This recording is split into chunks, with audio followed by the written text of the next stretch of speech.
Ela é uma festa, se a gente pensar assim, é uma festa bíblica, a gente vai ter que pensar em que Bíblia? Não é? Se for na Bíblia protestante, não, não é uma festa bíblica. Se for na Bíblia católica, sim, é uma festa bíblica. E por quê? Porque a festa que estamos comemorando, que teve início ontem ao pôr do sol, ela está descrita em 2 livros, 1º e 2º Macabeus. E esses 2 livros se encontram na Bíblia católica.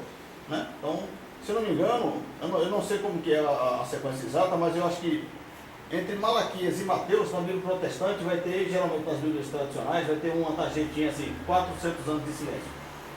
E aí é como que nesses 400 anos de silêncio não aconteceu nada de relevante para que fosse contado ou que merecesse atenção. Assim está na Bíblia protestante. A Bíblia católica não, vai estar durante esses 400 anos de silêncio elencando algumas literaturas consideradas pelo católico como sagrada e pelo judeu como sagrada também, mas não foi incluída na Bíblia. Né?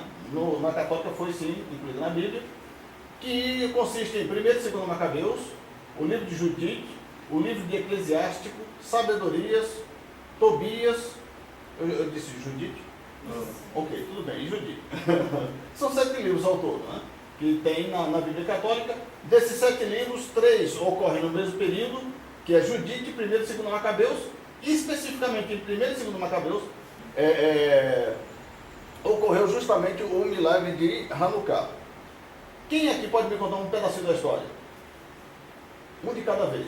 Os gregos invadiram Israel, e foram em guerra e profanaram o templo, e uma família de judeus se juntou, e venceu os gregos, purificou o templo e acendeu a menorá. Isso, a menorá, que Hanukkah vem depois, né? E só tinha óleo para um dia ficar acesa, e ficaram preocupados, e aconteceu um milagre que passou 8 dias sem colocar o olhinho lá. Muito bem, então rapazinho, muito bom. Verdade. Bom, agora vamos tentar envolver-se mais. Qual é o nome da família que causou a revolução?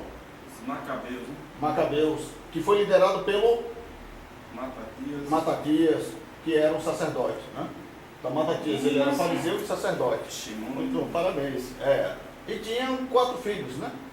O Shimeon, Yehudá, Yohanan e o Eleazar, se não me engano. Não é? Acho que é isso. Bom, e a família dos Macabeus, que eram guerreiros, né? Eram judeus religiosos, amantes da forma judaica de pensar, eles vão se sentir muito desconfortável com o poderio grego sobre a Judéia. E em que o governo grego incomodava tanto? Quem poderia me dizer? Só um chute. Por favor. Que na cultura grega não se misturava muito bem, e os judeus tiveram que fazer suas festas de forma escondida. Depois do domínio, de fato, foi esse o problema, né? Mas, por exemplo, a Judéia, ela foi dominada anteriormente pelos babilônios, né? Mais tarde, ela foi dominada pelos persas e, consequentemente, pelos gregos. Mas ninguém irritou mais o mundo judeu do que os gregos. Consequentemente, depois veio os romanos, que vem trazendo toda uma carga grega-romana. Então a irritação contra os romanos é meio que um eco do problema com os gregos. Mas então por que os judeus não se irritaram tanto com os babilônios e com os persas? Tanto quanto com os gregos. E todo mundo era idólatra ali, né? Os babilônios, os persas, os gregos, os romanos eram todos idólatras, mas os judeus tiveram muita raiva dos gregos. Raiva essa que não tiveram nem dos babilônios e nem dos persas. Por quê? Eles foram os gregos que profanaram o templo, que queriam colocar as imagens de Zeus lá. Está indo num bom caminho. A Babilônia também profanou o templo, né? Inclusive tocou fogo, né? Não somente, não somente entrou onde não deveria entrar, mas impossibilitou o judeu de limpar, destruiu. Então, se a gente pensar em profanação, parece que os babilônios profanaram de forma muito mais profunda do que os gregos. Mas a sua linha de raciocínio está certa. O que vai irritar, na verdade, é o jogo de ideias. Eles, antes de se enfrentarem fisicamente, eles se enfrentaram ideologicamente. E a tradição judaica nos diz que, quando os judeus eles souberam da existência dos gregos, eles admiraram os gregos por tamanha sabedoria. Quando os gregos souberam da existência dos judeus, os gregos admiraram os judeus por tamanha sabedoria. Ou seja, as duas nações viam uma a outra como se fosse espelho. E essa identificação não ocorreu com nenhuma outra civilização. Né? Não houve nação que pudesse olhar para os judeus e dizer, poxa, esse pessoal é tão sábio quanto a gente. Não, eles sempre se sentiram inferior. E, portanto, se irritavam muito com os judeus por causa disso. E não houve nenhuma outra nação que causasse tanta admiração aos judeus. Estou dizendo assim, poxa, esse pessoal é tão sábio quanto nós. Né? Então eles se admiraram mutuamente. Isso deveria ser então um motivo para que eles se associassem e não para que se destruíssem. O que foi que aconteceu então? Eu acho que eu ouvi essa história. O judeu disse para o grego disse para o judeu, na verdade, né? Vocês são muito sabidos, sabe? Você é muito, muito inteligente. E os judeus disseram, sim, Deus, a gente estuda muito, mas foi Deus que nos deu essa sabedoria. E deu a vocês também, né? E eles disseram, não foi Deus não, foi a gente que papirou, foi a gente que correu atrás. Ele disse, não, foi Deus, você não está sabendo, foi Deus que lhe deu. E a confusão... Perfeito. O ponto de tensão nasceu disso aí, né? Realmente. Né? Os gregos elogiaram os judeus porque eles se tornaram tão sábios quanto os gregos, e eles reconheceram a capacidade humana do judeu de aprender, de se tornar maior. Os judeus reconheceram a capacidade grega, ou a sabedoria grega, porém discordaram num ponto, dizendo, olha, Deus nos agraciou tanto a nós quanto a vocês com sabedoria, tal que não quis fazer assim com nenhuma outra nação.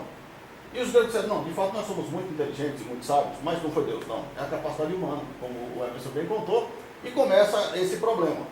O grego não tinha problema com a cultura judaica desde que o judeu entendesse toda a sua filosofia de vida como cultural.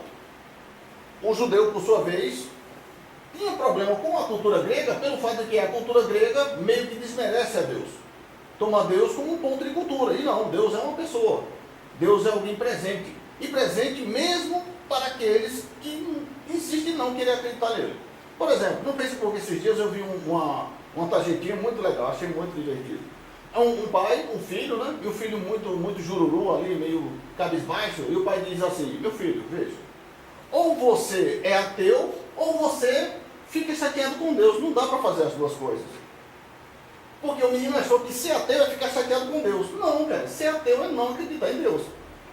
Quando você fica chateado com Deus, dizendo, Deus não funciona, Deus... Você crê em Deus, crê de forma negativa, mas você crê. Né? Ninguém fica chateado com aquilo que não existe. Né?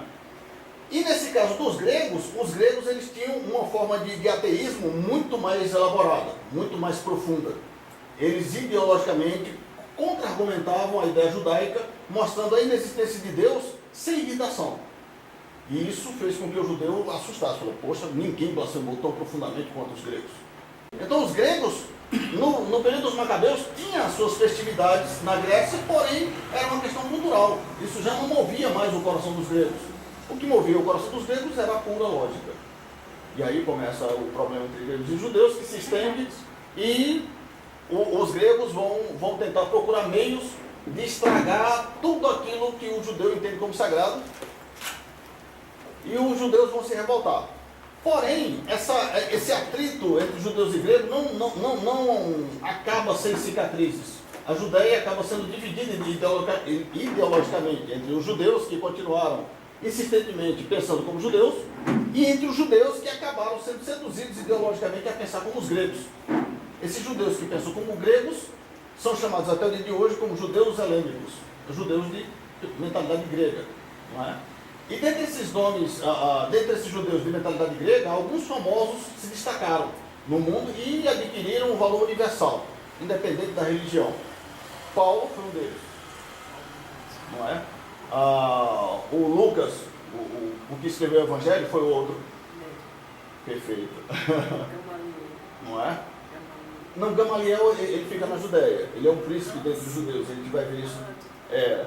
O filho de Alexandria, o rabino filho de Alexandria, né? Que inclusive a academia secular entende ele como um filósofo grego. Ele não é filósofo grego, ele é um rabino judeu. Mas ele pensou de forma tão grega que a sua literatura realmente parece um tratado filosófico. Mais tarde, a gente vai ter aí o Maimônides, no século XII. Vai ser um judeu que pensa de forma grega. Porém, na época em que Maimônides se manifesta, o judaísmo precisava de uma forma sintética ou resumida de pensar toda a ideia judaica para não ser seduzido nem pelo Islã e nem pelo cristianismo. Então Maimônides funcionou. Mas todo o tratado de Maimônides, inclusive a obra magna dele, que é o Morena e Vurquim, o Guia dos Perplexos, é ele ponteando ponto a ponto a literatura do Platão, né? Platão, eu sempre estou confundindo o nome desses carinhas, mas tudo bem. No final das contas, chegamos aqui e mais uma vez o Eterno nos concedeu vencermos ideologicamente a assimilação. Em outras palavras, é disso que trata Hanukkah, a resistência contra a assimilação. Se pensarmos em termos sociais, não é vantagem ser judeu de forma alguma. Somos a minoria, não representamos, não estamos bem alocados socialmente ao ponto de nossa voz ter força, não é? Com a ideia da graça, que todo mundo se salva sem nenhum esforço, por que a gente ainda se esforça? Então, se pensarmos como a mídia pensa, não tem por que ser judeu. Não há por que ser judeu. Ou seja, se ser judeu fosse normal, já teríamos deixado de existir. Porque dá a impressão que desde que o judaísmo surgiu, que isso não faz sentido. É um milagre. Se não faz sentido, é um milagre. Se você não consegue, você é um fenômeno se desenvolvendo, e você não consegue dar para ele uma explicação lógica, isso é um milagre.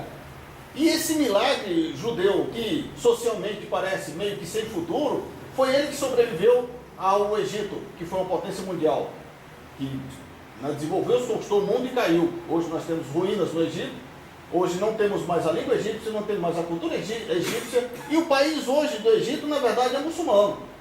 Quer dizer, o Egito da Bíblia não existe mais. Não é? Também foi visto a Babilônia tornar-se o topo do mundo, a capital do mundo, e toda aquela coisa, e de novo nos forçaram a nos assimilar. A Babilônia caiu. Há poucas ruínas, e muito poucas agora, porque eles estão dizendo que está acabando com o resto, né? É uma pena. Hoje nós temos o país do Iraque, onde seria a Babilônia. Caiu. O mesmo com a Pérsia, que hoje é Irã. O mesmo com a Grécia. Existe o país grego, existe a língua grega, mas a cultura que se pratica lá já não é mais aquela bíblica. Se um grego daquela época se levantasse e falou, não, isso não é a Grécia, é o que ele iria concluir no final. O mesmo se deu com Roma, e o mesmo se dará com todas as nações que afrontarem a Deus e aos judeus. Mesmo sendo poucos, o que nos torna poderosos não é a força do nosso braço. É porque, por um motivo perfeito, que só ele pode entender, ele insiste em nos manter por aqui. É isso que Hanukkah representa, né? O milagre da resistência contra a assimilação. Insistimos em não sermos iguais a todo mundo. Não é?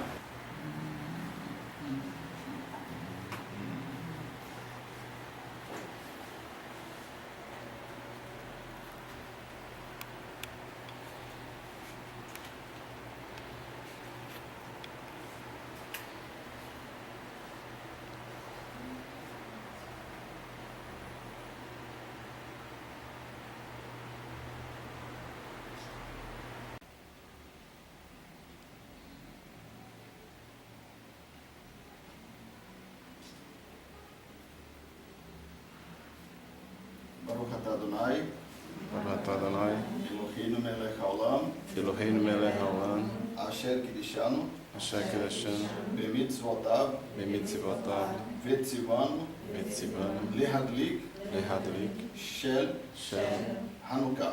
Hanukkah. Amém. A próxima diz, Baruch atah Adonai Eloheinu melech haolam, she'asa nisim la'avoteinu bayamim hagem bizeman hazeh. Bendito seja o Eterno nosso Deus do universo, que fizeste milagres para os nossos pais neste dia naquele tempo. Amém? Amém.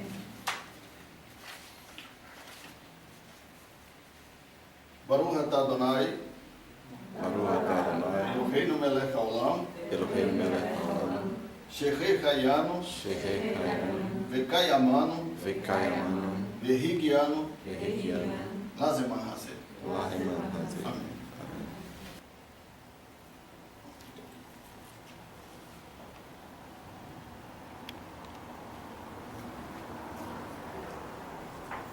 Todo mundo.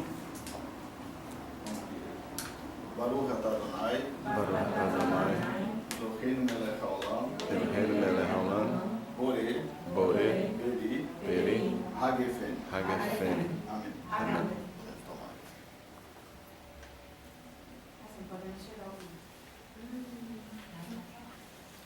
Revenu Shalom Aleichem. Revenu Shalom Aleichem. Revenu Shalom Aleichem. Revenu Shalom, Shalom, Shalom Aleichem. Revenu Shalom Aleichem. Revenu Shalom Aleichem. Revenu Shalom Aleichem. Revenu Shalom, Shalom, Shalom Aleichem. Shalom, Shalom Yerushalayim. Shalom, Shalom Yerushalayim. Shalom, Shalom Yerushalayim. Shalom, Shalom Yerushalayim. Shalom, Shalom. Shalom, Shalom. Shalom, Shalom. Shalom, Shalom Yerushalayim. Shalom, coisa boa. Shalom, Hatzaveia. Entrai-nos ao filho do homem. Shalom, Shalom Yerushalayim. Agora sim. Shalom, Shalom Yerushalayim. Shalom. Um vinhozinho. Entrai-nos ao filho do homem. Ô, Faz uma foto com a gente, entra. Tá vendo vocês? Pelo menos uma foto, uma foto pode. Deixa eu colocar aqui. Esse é o nosso querido Marlon que está de plantão. Poxa. Olha aí.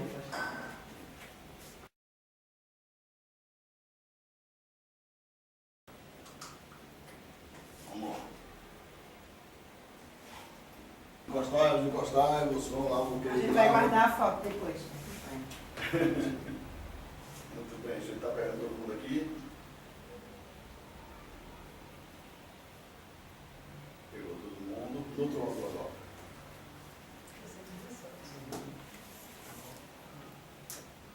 Eita. Quero também. Eu já fiz a foto para tirar os É? documentos.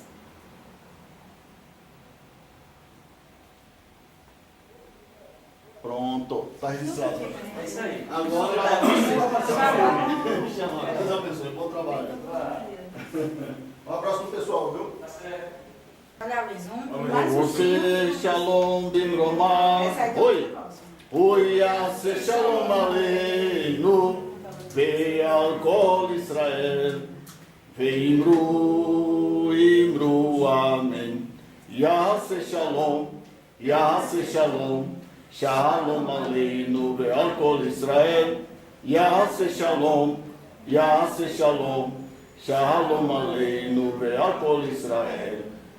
Ose Shalom Bivroma. Yase Shalom Aleinu ve'al Kol Israel. Ve'imru, Imru, Amém. Yase Shalom, Yase Shalom. Shalom Aleinu ve'al Kol Israel. Yase Shalom, Yase Shalom. Shalom Aleinu ve'al Kol Israel. Yase Shalom, Yase Shalom. Shalom Aleinu ve'al Kol Israel. Yase Shalom, Yase Shalom. Shalom Aleinu ve'al Kol Israel. Yase Shalom, Yase Shalom. Shalom Aleinu ve'al Kol Israel. Vai, Sá. Você, Shalom Biramalavé. Peraí. Fechou!